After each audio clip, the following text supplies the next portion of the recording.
இவைகளெல்லாம் உங்கள் நம்பிக்கைகளா?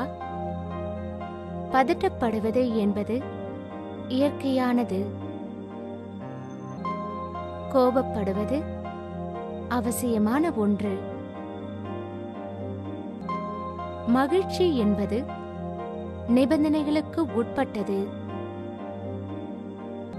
மனதை ஒருநிலைப்படுத்தி தியானம் செய்வது கடினம்.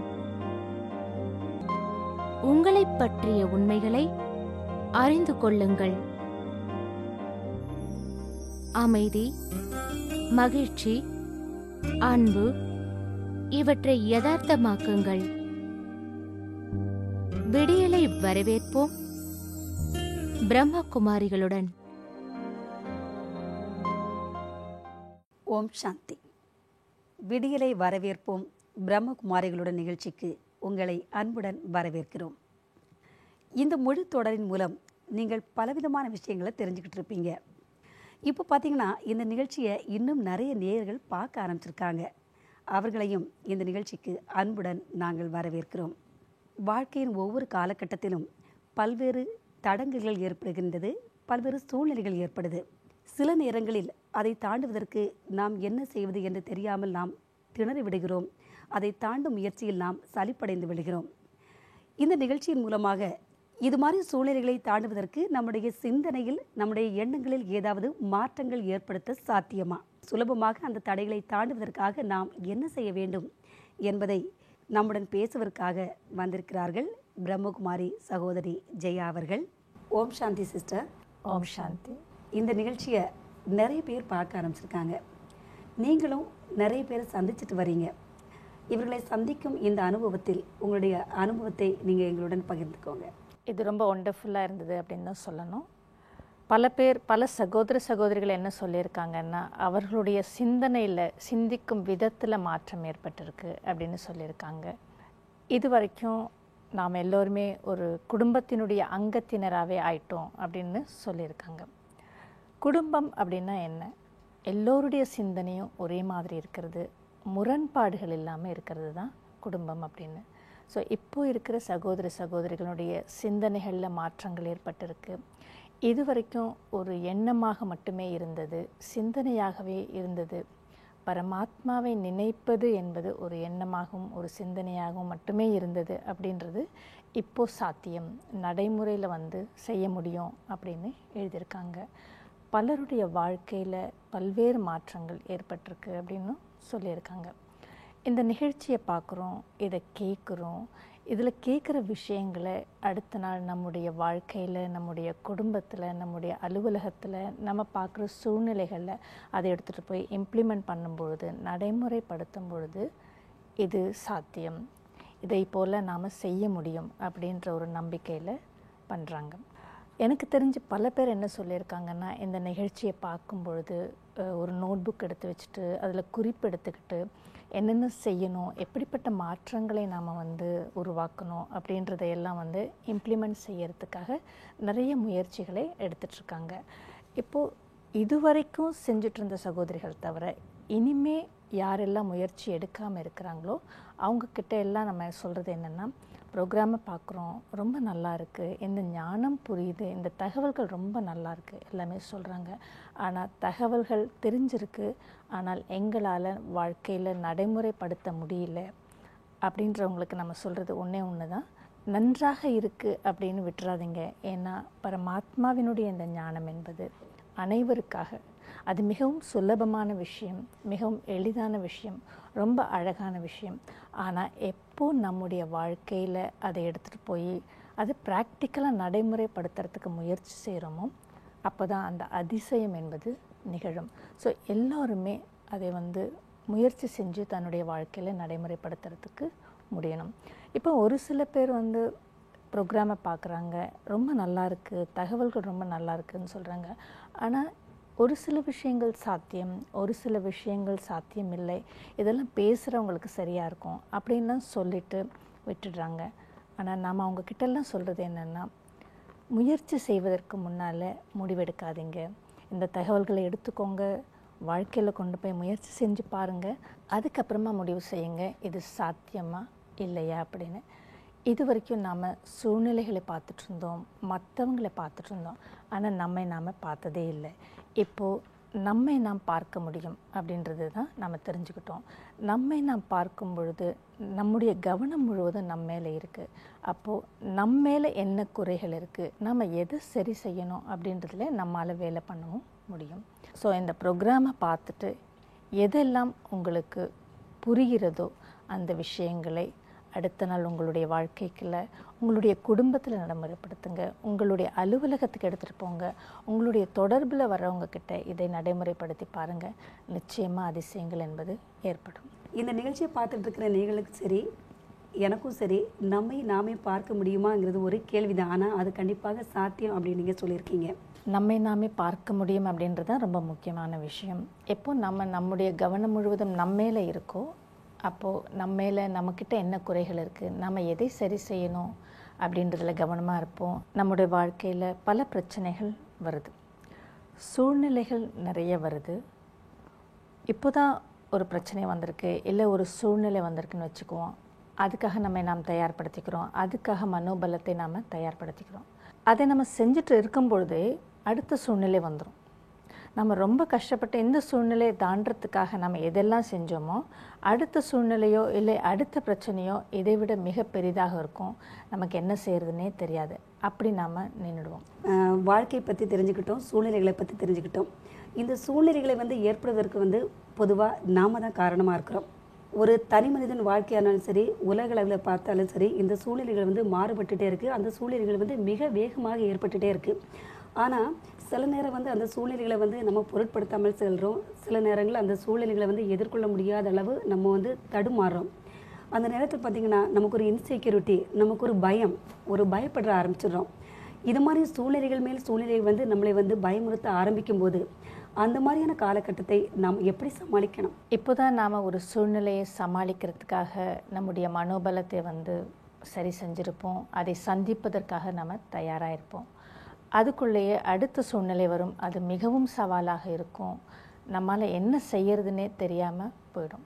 ஸோ அப்படி சூழ்நிலைகள் மேலே சூழ்நிலைகள் வரும்பொழுது அதுக்கு நம்ம என்ன செய்யணும்? நம்முடைய கவனம் முழுவதுமே சூழ்நிலைகள் மேலே தான் இருக்குது. இப்போ நாம் நம்முடைய சூழ்நிலைகளோ இல்லை பிரச்சனைகளோ அதை பற்றின விஷயங்களை நம்ம பார்க்கலாம். நமக்குள்ள பல விஷயங்கள், சூழ்நிலைகள், பிரச்சனைகள் ஓடிக்கிட்டே இருக்குது. கடந்த காலத்தை பற்றின சூழ்நிலைகள், நிகழ்காலத்தில் நடந்துட்டுருக்கிற சூழ்நிலைகள், எதிர்காலத்தில் பற்றின சூழ்நிலைகள் கண்டினியூஸாக போயிட்டே இருக்குது.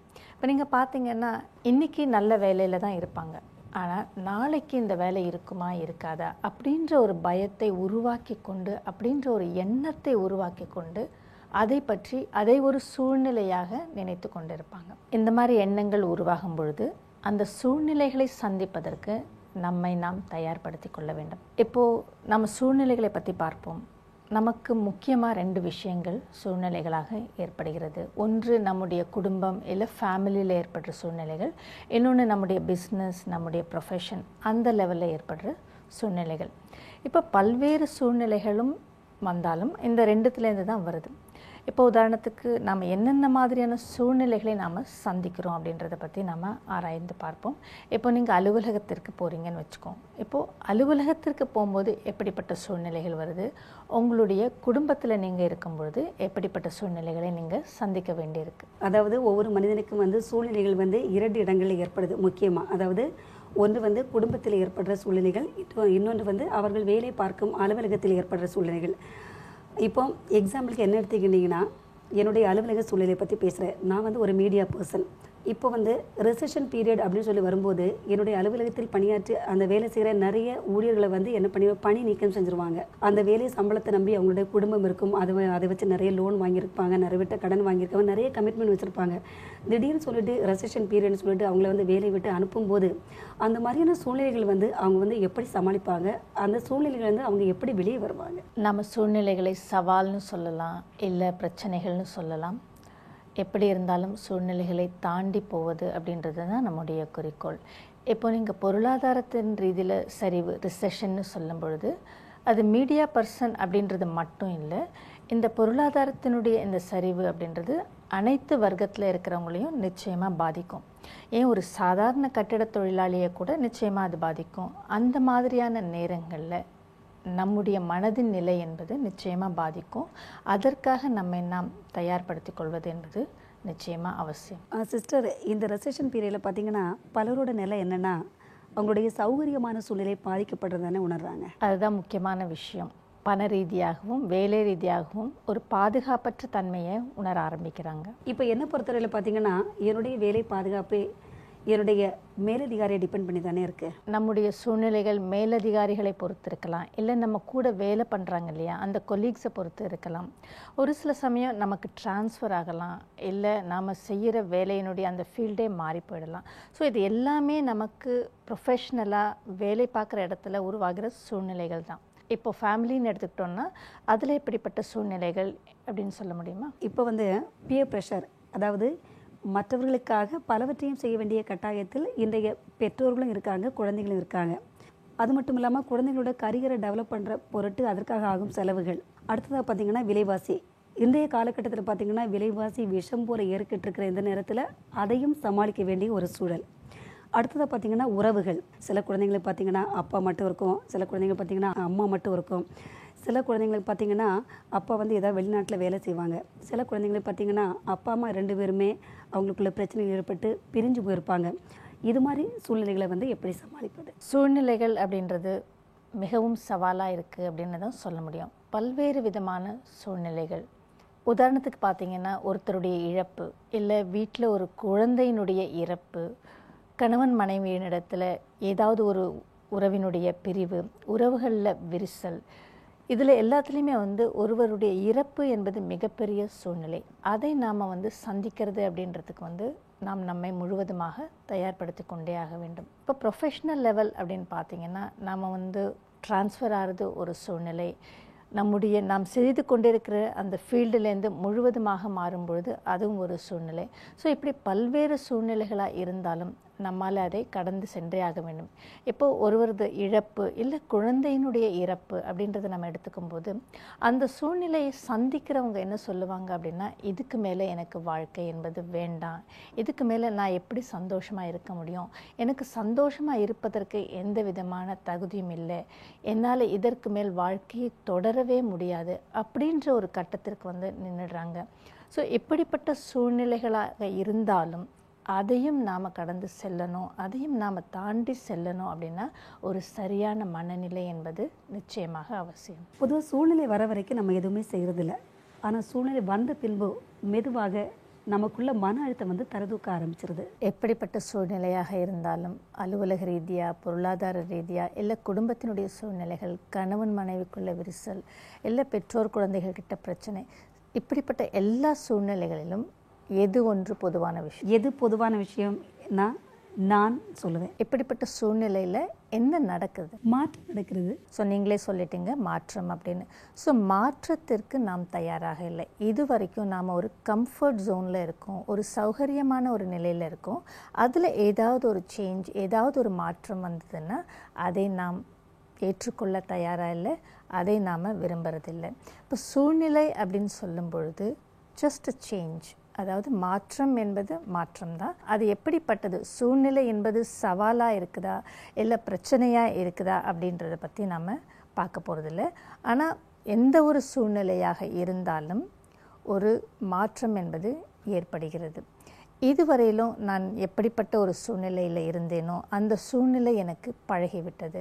அந்த பழகிவிட்ட சூழ்நிலையிலேருந்து அது துக்கம் கொடுக்கக்கூடியதாக இருந்தாலும் சரி, கஷ்டம் கொடுக்கக்கூடியதாக இருந்தாலும் சரி, எனக்கு பிடிக்காத விஷயங்களாக இருந்தாலும் சரி, அதை நான் பழகிவிட்டேன். ஸோ அந்த பழக்கப்பட்டு விட்ட அந்த சூழ்நிலையில் ஏதாவது ஒரு மாற்றம் என்பது வரும்பொழுது அந்த மாற்றத்தை ஏற்றுக்கொள்வதற்கு நம்மை நாம் தயார்படுத்தி கொள்வது கிடையாது. ஸோ ஒரு மாற்றம் என்பது வரும்பொழுது அந்த சூழ்நிலையை நாம் பிரச்சனையாக பார்க்கலாம், இல்லை சவாலாக கூட நம்ம பார்க்கலாம். நம்முடைய வாழ்க்கையில் பலவிதமான மாற்றங்கள் ஏற்படுகிறது. நாம் ஒரு சிலரை பார்த்து சொல்லுவோம், நீங்கள் ரொம்ப மாறிட்டீங்கன்னு சொல்லுவோம், இல்லை நான் நினைக்கிற மாதிரி நீங்கள் மாறலைன்னு சொல்லுவோம். இல்லைன்னா நம்ம என்ன சொல்லுவோம் அப்படின்னா, நான் ஒரு வாழ்க்கையை வாழ்ந்துட்டு இருந்தேன், அந்த வாழ்க்கையில் நான் எப்படி நினச்சேனோ அப்படியே போயிட்டு இருந்தது. ஸோ அந்த லைஃப் ஸ்டைலில் மாற்றம் ஏற்பட்டுட்டுதுன்னு சொல்லலாம். இல்லை ட்ரான்ஸ்ஃபர் ஆயிட்டாங்க அப்படின்னா ஒரு இடத்திலிருந்து இன்னொரு இடத்துக்கு மாறிடுறாங்க. ஸோ அதுவும் மாற்றம் தான். இப்படி பலவிதமான மாற்றங்கள் ஏற்படும் பொழுது அந்த சூழ்நிலையை நாம் ஏற்றுக்கொள்வதற்கு தயாராக இல்லை. இப்போ பெரும்பான்மையாக என்ன நடக்குது அப்படின்னா, நாம் ஒரு கம்ஃபர்ட் ஜோனை வந்து க்ரியேட் பண்ணி வச்சுருக்கோம். அது எனக்கு துக்கத்தை கொடுக்கறதா இருக்கலாம், இல்லை ஒரு கஷ்டத்தை கொடுக்கறதா இருக்கலாம், இல்லை அது பிடிக்காததாக கூட இருக்கலாம். ஆனாலும் அந்த கூட்டுக்குள்ளே நம்மளை அட்ஜஸ்ட் பண்ணி நாம் வாழ்ந்தாச்சு. ஸோ அது ஒரு ஹேபிச்சுவலாக போயிடுச்சு, நம்முடைய பழக்கமாகவே போயிடுச்சு. ஸோ அந்த பழகி வந்த வாழ்க்கையில் எந்த ஒரு மாற்றம் வந்தாலும் அது நம்மளை தாக்குகிறது. அதனுடைய தாக்கம் நம்முடைய மனதை பாதிக்கிறது. மாற்றத்தை பற்றி பேசும்போது ஒரு சிலர் சேஞ்ச் ஃபார் குட்னு சொல்லுவாங்க, ஆனால் ஒரு சிலர் சேஞ்ச் ஃபார் பேடுன்னு சொல்லுவாங்க. மாற்றம், சேஞ்ச் இஸ் அ சேஞ்ச். மாற்றம் என்பது நல்லதா இல்லை கெட்டதா அப்படின்றத பற்றி நாம் அப்புறம் பார்க்கலாம். இப்போ சூழ்நிலையில் மாற்றம் ஏற்படுகிறது அப்படின்றப்போ அது நல்லதா கெட்டதா அப்படின்றது யாரை சார்ந்து இருக்கிறது? என்னை சார்ந்து இருக்குது. இப்போது ஒவ்வொரு அடியிலும் மாற்றம் ஏற்படும் பொழுது அந்த சூழ்நிலையை நீங்கள் பாருங்கள், எது என்னுடைய கட்டுப்பாட்டில் இருக்கிறது, எது என்னுடைய கட்டுப்பாட்டில் இல்லை அப்படின்னு. கண்டிப்பாக எதுவுமே நம்முடைய கட்டுப்பாட்டில் இல்லை. இப்போ நீங்கள் பார்த்தீங்கன்னா ஃபைனான்ஷியல் கிரைசிஸாக இருந்தாலும் சரி, இல்லை விவாகரத்து, ஒருத்தருடைய இறப்பு, குடும்பத்தினருடைய இழப்பு, குடும்பத்தில் பிரச்சனைகள், இப்படி பல்வேறு விதமான சூழ்நிலைகள் இருந்தாலும் இந்த அத்தனை சூழ்நிலைகளுமே எதுவுமே நம்முடைய கட்டுப்பாட்டில் இல்லை. அப்பொழுது நம்முடைய கவனம் என்பது நம்ம மேலே தான் இருக்கணும், சூழ்நிலை மேலே இருக்கக்கூடாது. பெரும்பான்மையாக 95% சூழ்நிலைகள் நம்முடைய கட்டுப்பாட்டில் இல்லை. ஆனால் எது நம்முடைய கட்டுப்பாட்டில் இருக்கிறதோ அதை பற்றி நாம் கவலைப்படுறது கிடையாது. ஆமாம், கவலைப்படுறதில்லை. இன்றைக்கி டிராஃபிக் ஜாமில் நாம் இருக்கும் பொழுது கூட அந்த நெரிசலில் வந்து நாம் வந்து எரிச்சல் அடைகிறோம். ஸோ அந்த சூழ்நிலை கூட இன்றைக்கி வந்து நம்மளுக்கு ஒரு பெரிய சவாலாக தான் இருக்குது. அதில் இருக்கும் பொழுது கூட அந்த சூழ்நிலை நம்முடைய கட்டுப்பாட்டில் இருக்குதா அப்படின்னு நாம் பார்க்கும்போது அந்த சூழ்நிலை கூட நம்முடைய கட்டுப்பாட்டில் கிடையாது. ஸோ இப்படி பலவிதமான சூழ்நிலைகள் இருந்தாலும் இந்த சூழ்நிலையில் எதுவுமே நம்முடைய கட்டுப்பாட்டில் கிடையாது. நீங்கள் சொல்கிற இந்த மாற்றம் கூட நமக்கு இப்போ தெரிய வருது இல்லையே. நீங்கள் மிக மோசமான சூழ்நிலை எடுத்துக்கோங்க, ஒரே நிமிஷத்தில் நம்மக்கிட்ட இருக்கிற எல்லாமே நாம் இழந்துட்டோம். நம்முடைய சொத்து, நம்முடைய வேலை, நம்முடைய குடும்பத்தினர், அப்படி எல்லா விஷயங்களுமே ஒரு நிமிடத்தில் நம்ம விட்டு போயாச்சு. இது ஒரு சூழ்நிலை, இது ஒரு மாற்றம்னு நம்ம எடுத்துக்குவோம். இந்த மாதிரி சூழ்நிலையிலும் கூட எது நம்முடைய கட்டுப்பாட்டில் இருக்கிறது, எது நம்முடைய கட்டுப்பாட்டில் இல்லை. நம்முடைய சிந்திக்கும் முறை எடுத்துக்கோங்க, அதாவது தாட் ப்ராசஸ். அந்த சிந்திக்கும் முறை கூட என்னுடைய கட்டுப்பாட்டில் இல்லை. உதாரணத்துக்கு பார்த்திங்கன்னா, 6 மாதத்துக்கு முன்னாடி வந்து எனக்கு வந்து ப்ரொமோஷன் கொடுத்தாங்க. ஆனால் 6 மாதத்துக்கு அப்புறம் நீ பார்க்குற வேலை சரியில்லை, உன்னோட பெர்ஃபார்மன்ஸ் சரியில்லைன்னு சொல்லிட்டு வேலையிலேருந்து தூக்கிடுறாங்க. ஸோ அந்த மாதிரி ஒரு காலகட்டத்தில் எனக்கு வந்து நிறைய கமிட்மெண்ட்லாம் இருக்குது. இது மாதிரி வேலை தூக்குற காலகட்டத்தில் எனக்கு இன்னும் மன அழுத்தம் அதிகமாகி கொண்டதுன்னு சொல்லும். என்னால் ஏன் என்னுடைய கட்டுப்பாட்டில் எது இருக்குது அப்படின்றத பார்க்க முடியல அப்படின்னா, என்னுடைய கவனம் முழுவதும் சூழ்நிலையில் இருக்குது, வெளியில் இருக்கிற பிரச்சனைகளில் இருக்குது. இப்போது ஃபார் எக்ஸாம்பிள் ஃபைனான்ஷியல் கிரைசிஸ், இந்த பொருளாதாரத்தினுடைய நிலை மோசமாக இருக்குதுன்னு வச்சுக்கோங்க. இப்போது என்னுடைய கவனம் முழுவதுமே அந்த சூழ்நிலையில் தான் இருக்கும். எங்கே போனாலும் 4 பேர் உட்காந்து அதனுடைய பிரச்சனைகளை பற்றி பேசிகிட்டு இருப்பாங்க. இந்த பொருளாதாரத்தினுடைய சரிவினால் என்னென்ன நஷ்டங்கள் ஏற்பட்டது அப்படின்றத பற்றி பேசிகிட்டு இருப்பாங்க. ஸோ ஒரு அப்படிப்பட்ட எனர்ஜி மட்டும்தான் அந்த சூழ்நிலையில் இருக்கும். நாம் தீர்வுகளை பற்றி பேசுகிறது கிடையாது. இந்த பொருளாதார சரிவினால் என்னென்ன நஷ்டங்கள் ஏற்படும் அப்படின்றத பற்றி தான் நாம் பேசுகிறோம். ஸோ இப்படி அதை பற்றியே நாம் கவலைப்படும் பொழுது நமக்குள்ள டிப்ரெஷன் கூட ஏற்படலாம் இல்லையா? கண்டிப்பாக டிப்ரெஷன் கூட ஏற்படலாம். ஆனால் அந்த சூழ்நிலையை நம்ம எப்படி ஏற்றுக்கொள்கிறோம் என்பதில் தான் இருக்குது. ஃபார் எக்ஸாம்பிள், நம்மக்கிட்ட இருக்கிற எல்லாமே போயிடுச்சுன்னு வச்சுக்குவோம். நம்மக்கிட்ட இருக்கிற சொத்து போயிடுச்சு, இல்லை இந்த உலகத்தில் யாரோ செய்த ஒரு தவறால் இந்த பொருளாதாரத்தினுடைய நிலை என்பது சரிந்து விட்டது, எனக்குள்ள மிகுந்த ஒரு பொருளாதாரத்தினுடைய நஷ்டம் என்பது ஏற்பட்டுடுச்சு அப்படின்னு நம்ம வச்சுக்குவோம். இப்போது அதை பற்றியே கவலைப்பட்டுட்டு நமக்குள்ள டிப்ரெஷன் வருது. அந்த டிப்ரெஷன்னால் வந்து மன அழுத்தத்தினால பிபி வருது, ப்ரெஷர் வருது, இல்லை இருதயம் பாதிக்கப்படுது. ஹார்ட் அட்டாக் வருது. ஸோ இந்த மாதிரியான உடல் ரீதியான நஷ்டங்கள் நமக்கு ஏற்படுறதுக்கு வாய்ப்பு இருக்குது. அது மட்டும் இல்லாமல் நான் எப்போவுமே ஒரு டிப்ரெஷனில் இருக்கிறதுனால, நான் இரிட்டேஷனில் இருக்கிறதுனால, என்னுடைய உறவுகள்கிட்ட நான் சண்டை போடுறேன், என்னுடைய உறவுகள்கிட்ட நான் சரியாக நடந்துக்கிறதில்ல, அதனால் என்னுடைய உறவுகள் என்னை விட்டு பிரிஞ்சு போயிடுது. ஸோ என்ன ஆயிடுச்சு அப்படின்னா, ஒரு நஷ்டத்துக்கு அப்புறமா என்னுடைய உடல் ரீதியாக எனக்கு ஆரோக்கியத்தினுடைய நஷ்டம் ஏற்படுது, உறவுகள் ரீதியால் என்னுடைய உறவுகள் என்னை விட்டு போயிட்டு அதுலேயும் ஒரு நஷ்டம் ஏற்பட்டது. இப்போது பணத்தை பார்க்கும் பொழுது இந்த உடலினுடைய நஷ்டமும் ஆரோக்கியத்தினுடைய நஷ்டமும் உறவில் ஏற்பட்ட இந்த நஷ்டமும் எவ்வளோ பெரிதுன்னு நீங்கள் நினைக்கிறீங்க? கண்டிப்பாக இந்த 2 நஷ்டமுமே ஒருவருக்கு ஏற்பட்ட மிகப்பெரிய நஷ்டம்தான். ஆனால் இது மாதிரி நஷ்டம் எனக்கு ஏற்படும் போது என்னை சுற்றி இருப்பவர்களை என்னை புரிஞ்சுக்கணும். நான் கோபப்படும்போது கூட என்னுடைய கோபம் நியாயமானதான அவங்க என்னை புரிஞ்சுக்க ஆரம்பிக்கணும். நாம் மற்றவங்க நம்மளை புரிஞ்சுக்கணும் அப்படின்னு நினைக்கிறதுக்கு முன்னாடி நம்மால் நம்மை புரிந்து கொள்ள முடிகிறதா அப்படின்றதை நம்ம பார்க்கணும். ஸோ இவ்வளோ பெரிய நஷ்டம் ஏற்பட்டிருக்கு, இப்படி சூழ்நிலைகளில் எனக்கு பிரச்சனையாக இருக்குது அப்படின்னு சொல்லிட்டு நமக்குள்ளே என்ன நடக்குது அப்படின்னு நமக்குள்ளே நாம் கவனம் வைக்காமல் சூழ்நிலையில் நம்ம கவனம் வச்சுருக்கோம். ஸோ நம்மை நாமே புரிந்து கொள்ளாமல் இருக்கும்போது நாம் எப்படி மற்றவங்க நம்மளை புரிஞ்சுக்கணும் அப்படின்னு சொல்லிட்டு நாம் எதிர்பார்க்க முடியும்? இப்போது நம்முடைய நிலை மாதிரியே மற்றவர்களுடைய மனநிலையும் கூட இருக்கலாம். அவர்களுக்குள்ள என்ன வேதனையோ, அவர்களுக்குள்ள என்ன பிரச்சனையோ, அவர்களுக்கு ஏற்பட்ட நஷ்டம் எதுன்னு நமக்கு தெரியாது. ஸோ நம்முடைய நஷ்டம், நம்முடைய சூழ்நிலை, அதை நாம் புரிஞ்சுக்கணும்னு நினைக்கிறோம். ஆனால் மற்றவர்கள் நம்மை புரிஞ்சுக்கிறதுக்கு முன்னாடி நாம் நம்மளை புரிஞ்சுக்கணும். அது ரொம்ப முக்கியம். சூழ்நிலை அப்படின்றது எவ்வளோ பெரிய சவாலாக இருந்தாலும் நம்முடைய கட்டுப்பாட்டில் எது இருக்கோ அதுக்கு நம்முடைய முழு கவனத்தையும் கொடுக்கணும். இப்போ நம்மக்கிட்ட இருக்கிறது நஷ்டமாயிடுச்சு, ஆனால் நம்மக்கிட்ட இன்னமும் என்னென்ன இருக்கோ அதை பற்றி நாம் கவனத்தை வைக்கணும். நாம் என்ன பண்ணுறோன்னா, போன விஷயங்களை பற்றி நாம் கவலைப்படுறோம், ஆனால் நம்மக்கிட்ட என்னென்ன இருக்கோ அதை பற்றி நாம் சந்தோஷப்படுறது கிடையாது. ஏன்னா நம்ம ஏன் சந்தோஷப்படுறது கிடையாதுன்னா, அந்த விஷயங்கள் எல்லாமே ஏற்கனவே நம்மக்கிட்ட இருக்குது. இன்றைக்கி நமக்கு பண நஷ்டம் ஏற்பட்டிருக்கு, ஆனால் என்னுடைய மனம் என்பது ஆரோக்கியமாக இருக்குது, உடல் ஆரோக்கியமாக இருக்குது, என்னுடைய உறவுகள் என்னோட தான் இருக்காங்க, ஸோ சந்தோஷமாக இருக்காங்க.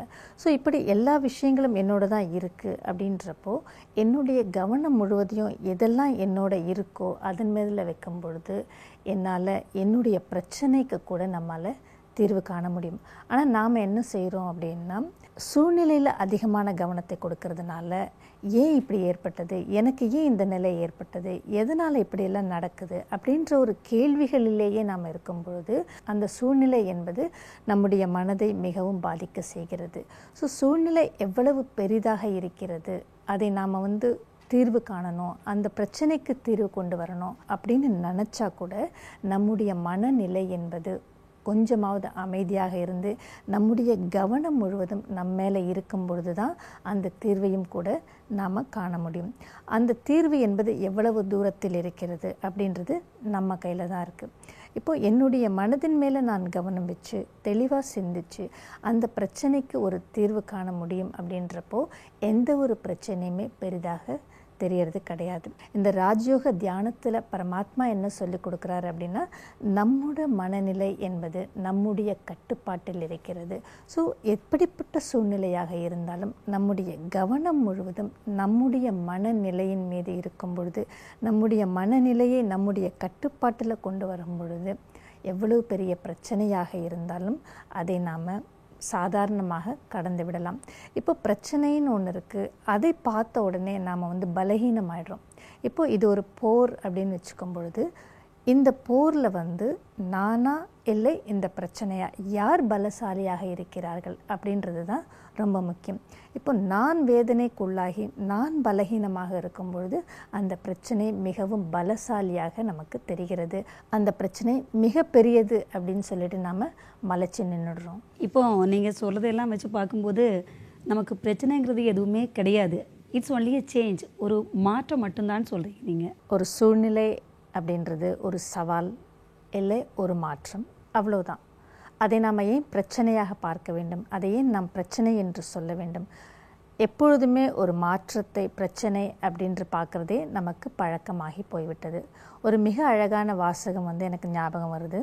ஆங்கிலத்தில் சொல்லப்பட்டிருக்கு, only one thing that is constant, that is change. அப்படின்னா எது ஒன்று மாற்றமே இல்லாமல் இருக்கிறதோ அது மாற்றம் அப்படின்றது தான் அதனுடைய அர்த்தம். அதாவது நம்முடைய வாழ்க்கையில் மாற்றம் என்பது நிரந்தரமானது, மாற்றம் என்பது தான் மனிதத்தினுடைய தத்துவம் அப்படின்றது தான்.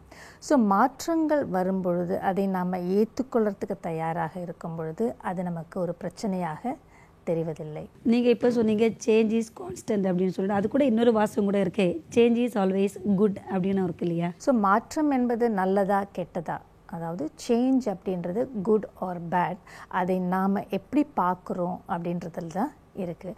அப்போ தான் ஒரு சூழ்நிலையை நாம் சவாலாக எடுத்துக்க முடியும். அதை நாம் பிரச்சனையாக பார்க்காம அதை ஒரு ஆப்பர்ச்சுனிட்டியாகவே கூட நாம் பார்க்க முடியும். ஒவ்வொரு சூழ்நிலை ஏற்படும் பொழுதும் அந்த சூழ்நிலை நம்மக்கிட்ட என்ன எதிர்பார்க்கிறது அப்படின்றத நம்ம புரிஞ்சுக்கணும். ஒவ்வொரு சூழ்நிலையிலையும் நம்மக்கிட்டேருந்து ஒரு ரெஸ்பான்ஸ் என்பதை நாம் உருவாக்கி கொண்டே இருப்போம். ஒரு பக்கம் சூழ்நிலை, இன்னொரு பக்கம் நம்முடைய ரெஸ்பான்ஸ். பரமாத்மா என்ன சொல்லியிருக்கிறாரு, பரமாத்மாவுடைய மகா வாக்கியங்கள் என்ன அப்படின்னா, இதுவரை என்ன நடந்ததோ அவைகள் நன்றாகவே நடந்தது, இப்பொழுது என்ன நடந்து கொண்டிருக்கிறதோ அவைகளும் நன்றாகவே நடந்து கொண்டிருக்கிறது, இனி என்ன நடக்கப் போகிறதோ அவைகளும் நன்றாகவே நடக்கும் அப்படின்று ஒரு வாசகம் இருக்கிறது. ஸோ இந்த பரமாத்மாவினுடைய மகா வாக்கியங்களில், இந்த சக்தி வாய்ந்த வார்த்தைகளில் எத்தனை பேருக்கு நம்பிக்கை இருக்கிறது? என்ன சொல்லுவாங்க, அது எப்படி இப்போ எனக்கு நடக்கிறதெல்லாம் நல்லதுன்னு சொல்ல முடியும், அது எப்படி நான் நம்ப முடியும் அப்படின்றலாம் நமக்கு ஒரு டவுட் வருது, ஒரு சந்தேகங்கள் வருது. ஸோ இது பரமாத்மாவினுடைய சக்தி வாய்ந்த மகா வாக்கியம் அப்படின்றப்போ அதை நாம் ஏற்றுக்கொண்டு எப்படிப்பட்ட சூழ்நிலையாக இருந்தாலும் அந்த சூழ்நிலையை ஒரு பிரச்சனையாக பார்க்காமல் அந்த சூழ்நிலையை சவாலாக ஏற்றுக்கொண்டு அந்த சூழ்நிலையை கூட நம்மால் ஒரு ஆப்பர்ச்சுனிட்டியாக மாற்ற முடியும். ஸோ இப்போது எப்படிப்பட்ட சூழ்நிலையாக இருந்தாலும், என்ன விஷயங்கள் நடந்து கொண்டிருந்தாலும் சரி, பரமாத்மாவின் அந்த சக்தி வாய்ந்த மகா வாக்கியங்களை உங்களுடைய நினைவுக்கு கொண்டு வாருங்கள். அந்த நினைவின் அடிப்படையில் ஒரு ரெஸ்பான்ஸை உருவாக்குங்கள். அந்த ரெஸ்பான்ஸை உருவாக்கும் பொழுது உங்களால் அந்த சூழ்நிலையை சவாலாக பார்க்க முடியும். அந்த சூழ்நிலையிலும் கூட உங்களுக்கு ஏதாவது ஒரு வாய்ப்பு அல்லது ஆப்பர்ச்சுனிட்டி என்பது தென்படும். இப்போ நாம் செய்ய வேண்டியது என்னன்னு பார்க்கணும். ஸோ இப்போ இருக்கிற சூழ்நிலைகள் மிகப்பெரிய சவாலாக இருக்கலாம், இந்த சூழ்நிலை ரொம்பவுமே பெருசாக கூட இருக்கலாம், இனி வரப்போகிற சூழ்நிலைகள் இதை விடவும் பெருசாகவும் இருக்கலாம். இப்போ இருக்கிற சூழ்நிலைகள்லேயே நாம் மனம் தளர்ந்து வேதனையாக இருக்க போகிறோம், வலியோடு இருக்க போகிறோம் அப்படின்னா வாழ்நாள் முழுவதும் வருகின்ற சூழ்நிலைகளை நாம் எதிர்கொள்ளும் பொழுது அதனால் தாக்கப்பட்டு அதனால் பாதிப்புக்கு உள்ளாக்கப்பட்டு வேதனையும் வலியுமாவே நாம் வாழ்க்கை முழுவதும் வாழப்போகிறோமா அப்படின்றத நாம் கொஞ்ச நேரம் நினச்சி பார்க்கணும். அதற்கேற்றாற் போல் நம்முடைய ரெஸ்பான்ஸை நாம் தயார்படுத்தணும். நமக்கு நடக்கிற சூழ்நிலைகள்லாம் பார்க்கும்போது கண்டிப்பாக பயமாக தான் இருக்குது. ஆனால் இந்த சூழ்நிலைகள்லாம் நீங்கள் வாழ்க்கையில் நம்முடைய வாழ்க்கையில் நடக்கின்ற ஒரு மாற்றமாகத்தான் பார்க்க வேண்டும்னு நீங்கள் பேசுனீங்க. இந்த சூழ்நிலைகளை ஒரு பிரச்சனையாகவோ ஒரு தலைவலியாகவோ ஒரு கஷ்டமாகவோ பார்க்காமல் ஒரு மாற்றம், நம்முடைய வாழ்க்கையில் ஏற்பட்ட ஒரு மாற்றம் என்று எடுத்துக்கொண்டால் அந்த பிரச்சனைக்குரிய தீர்வாக அமையும்னு சொல்லிட்டு நீங்கள் பேசுனீங்க. இனி அடுத்து வரப்போகிற நிகழ்ச்சியில் இது மாதிரி சூழ்நிலைகளில் நமக்கு கிடைத்திருக்கின்ற ஒரு ஆப்பர்ச்சுனிட்டியாக நாம் எப்படி பார்ப்பது, நடப்பது அனைத்துமே நன்மைக்கே என்பது பரமாத்மாவின் மகா வாக்கியம் என்பது நிச்சயமான உண்மை. இது குறித்து நம்ம அடுத்த நிகழ்ச்சியில் விரிவாக பார்க்கலாம். ஓம் சாந்தி. ஓம் சாந்தி. இந்த நிகழ்ச்சியில் ஒவ்வொரு மனுஷனின் வாழ்க்கையிலும் சூழ்நிலைகள் ஏற்படும். அந்த சூழ்நிலைகள் நம்முடைய வாழ்க்கையில் ஏற்பட்ட மாற்றங்கள் தான் என்பதை ஆணித்தரமாக சொன்னாங்க. இந்த மாதிரி சூழ்நிலைகளில் அதில் இருக்கக்கூடிய நன்மைகள் என்ன, அல்லது அந்த சூழ்நிலையில் நாம் எப்படி ரெஸ்பாண்ட் பண்ணுறதுங்கிறது இனி வரப்போகிற நிகழ்ச்சியில் பார்க்கலாம். இந்த நிகழ்ச்சி குறித்து உங்களுக்கு ஏதாவது கேள்விகளோ சந்தேகங்களோ இருந்தால் நீங்கள் இமெயில் மூலமாகவோ அல்லது தொலைபேசி மூலமாகவோ எங்களை தொடர்பு கொள்ளுங்கள், அல்லது அருகில் உள்ள சென்டருக்கு செல்லுங்கள். ஓம் சாந்தி. ஓம் சாந்தி.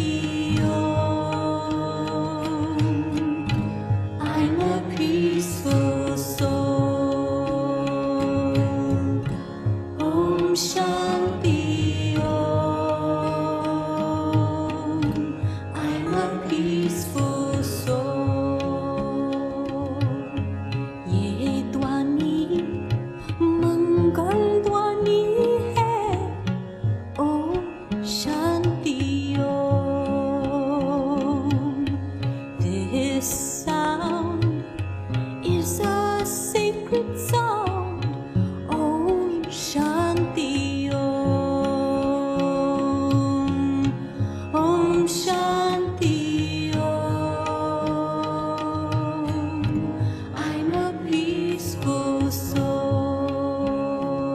பிரம்மா குமாரிகளின் சேவை மையங்களில் ராஜயோக தியான பயிற்சி இலவசமாக அளிக்கப்படுகிறது.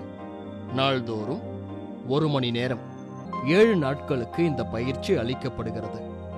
உலகெங்கிலும் 8500க்கும் மேற்பட்ட சேவை மையங்கள் இயங்கி வருகின்றது. இந்தியாவில் முக்கிய நகரங்களில் மட்டுமின்றி சிறு சிறு கிராமங்களிலும் சேவை மையங்கள் இயங்குகின்றது. மேலும் விவரங்களுக்கு நீங்கள் தொடர்பு கொள்ள வேண்டிய முகவரி